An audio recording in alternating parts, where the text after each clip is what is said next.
Welcome to జనం కోసం. YCP నేతలు డిమాండ్ చేస్తూ రీపోలింగ్కి హైకోర్టులో పిటిషన్ అయితే దాఖలు చేశారు. ఆంధ్రప్రదేశ్లోని ఎన్నికల సందర్భంగా పల్నాడు జిల్లాలో హింసాత్మక ఘటనలు అయితే జరిగాయి.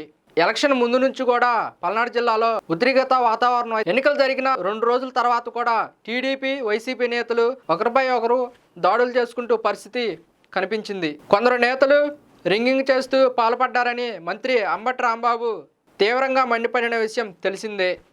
ఈ నేపథ్యంలో సత్తెనపల్లిలోని రీపోలింగ్ జరపాలంటూ అంబటి రాంబాబు హైకోర్టుని ఆశ్రమించి పిటిషన్ అయితే దాఖలు చేశారు. సత్తెనపల్లి నియోజకవర్గంలోని 236, 237, 253, 254 స్టేషన్లో రీపోలింగ్ జరిపించాలంటూ ఏపీ హైకోర్టును అయితే అంబటి రాంబాబు ఆశ్రమించి పిటిషన్ అయితే దాఖలు చేశారు. ఈ పిటిషన్లో ఈసీ, సిఇఓతో పాటు మరో 5గురిని ప్రతివాదులుగా చేర్చారు. అంబటి రాంబాబు వేసిన ఈ పిటిషన్ నేడు హైకోర్టులో ధర్మాసనం విచారణ చేపట్టనుంది.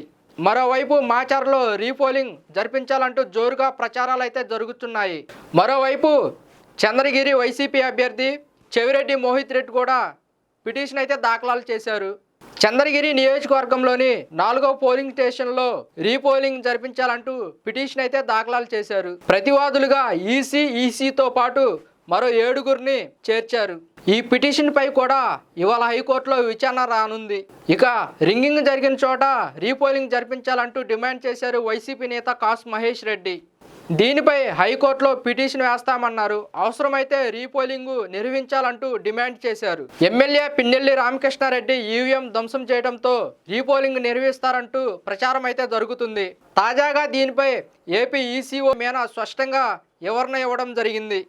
ఈవీఎం ధ్వంసమైన అందులో డేటా మాత్రం భద్రంగా ఉందని, మాచర్లో రీపోలింగ్ అవసరం లేదని ఆయన స్పష్టంగా చెప్పడం జరిగింది. Thank you. మా ఛానల్ని మీరు ఇంకా సబ్స్క్రైబ్ చేసుకోలేదా? ఇలాంటి మోర్ వీడియోస్ కోసం మా ఛానల్ని సబ్స్క్రైబ్ చేయండి, లైక్ చేయండి, షేర్ చేయండి, కామెంట్ రూపంలో మీ అభిప్రాయాన్ని తెలియపరచండి.